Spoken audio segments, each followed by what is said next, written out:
Everyone, welcome to our channel. So आज का हमारा टॉपिक है चेक का number if even or odd.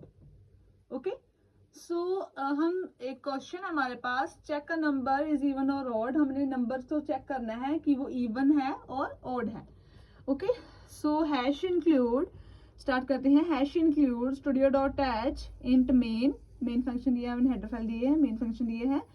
Okay, सो यहाँ पर हमने कर्ली ब्रेसेस ऑन की हैं। ये जो हमने दिया है 2 4 6 8 10 क्या हमारे पास इवन नंबर्स हैं और 1 3 5 7 9 एनएफ नंबर। ओके, सो ये हमारे पास क्या है, ऑड नंबर। ओके, सो यहाँ पर हम देखते हैं int n, print f, enter any number, scanner %d and number. Okay, if n %2 is equal to 0, okay, print then it is a even number, else print क्या करेगा, वो ऑड नंबर करेगा। Okay, अगर वो 2 से डिवाइडेड है, okay, अगर वो 2 से डिवाइडेड है तो वो क्या होगा, हमारा इवन नंबर, रेदर देन वो क्या होगा हमारे पास, ऑड नंबर। ओके, तो ये था हमारा एक छोटा सा प्रोग्राम जिसमें हमने चेक करना था नंबर्स को कि वो इवन है और ऑड है।